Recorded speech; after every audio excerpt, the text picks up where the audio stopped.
Just a couple of weeks ago, I met a young lady who came here as a part of an organization, a wonderful organization here in Anderson called FAVOR, which stands for Faces and Voices of Recovery. I met Dawn McKay. She came here because FAVOR's, over the last about 3 or 4 months, has been coming here to South Main at least twice a month to just get to know the folks here and to offer any support they can to them, to those who might want to begin that journey of recovery. And I invited Dawn McKay to come here tonight and share briefly her story of recovery and the work that she's doing with FAVOR of Anderson.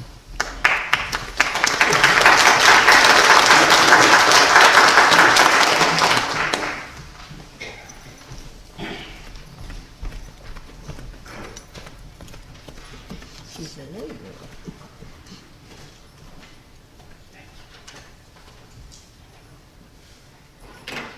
First, I just want to say thank you for allowing me to share my story with trauma, addiction, and homelessness, but it ends with hope, renewal, and God's grace. I was born in a very dysfunctional home. I can remember by the age of 7, we had moved 6 times. My mom came from a home of brokenness and never dealt with her trauma, and addiction has, on both sides of my family, run so deep. Sorry, I'm nervous. So my mom struggled with alcohol, and then later she was introduced to meth. I know that my mom and my dad did the best they can, and I know that now the older that I get. But I was in high school and middle school, I was a cheerleader, I was class president, like had a bright future. But I was introduced to meth at the age of 14 with my mother. Using meth became a normal in my family, where we were using every day at the kitchen table.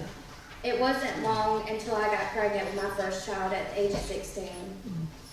I was able to stop using, but when I got home from the hospital with a baby boy that weighed 4 pounds and 11 ounces, my mom had a meth bowl waiting for me in the next room. Wow.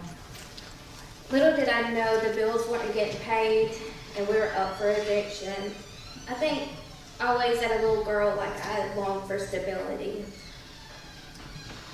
So on Mother's Day of 2007, me and my mom were using together on Mother's Day, and she passed away right in front of me from a brain aneurysm. The drugs had got her blood pressure so high, and she was gone within 2 hours. Well, this caused my addiction to transpire, majorly.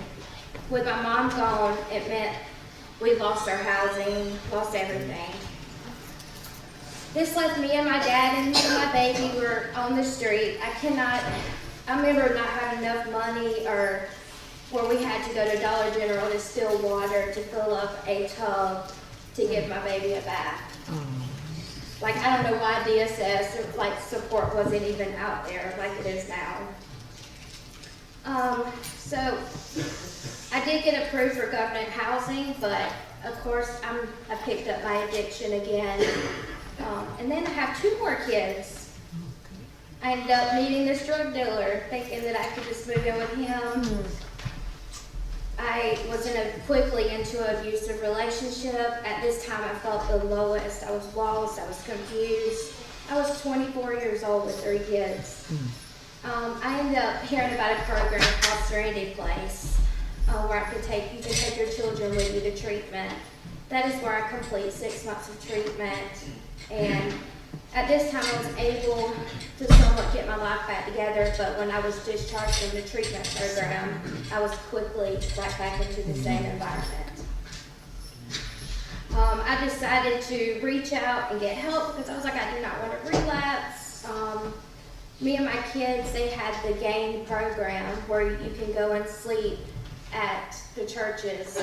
They would open up their Sunday school. I don't know if you know about that. Yeah, so we did that for a while. I had almost 5 years in recovery at this point until I went to a dentist, and then I got addicted to pain medicine, which quickly led to me using IV heroin use.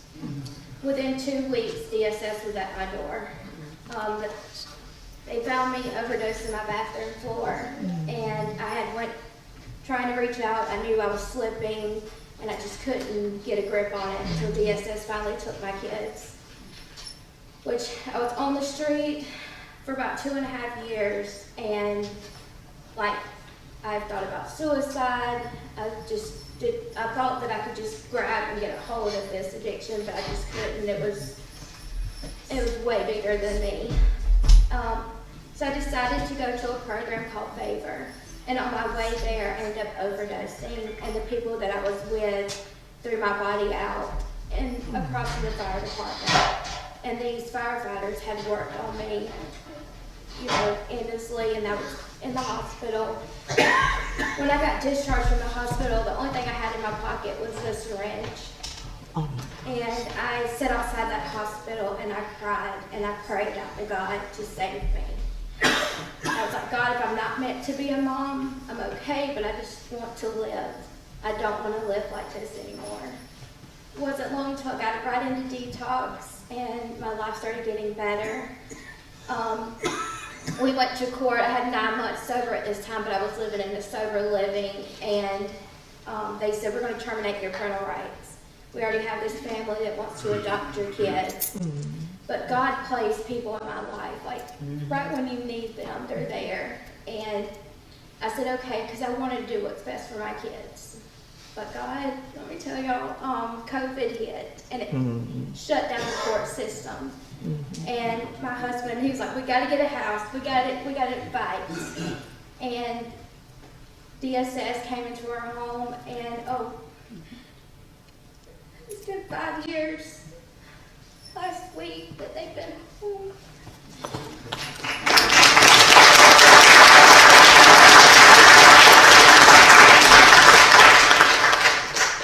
And then I took time. I was like, I was working at a factory. Like, I'm 4'8",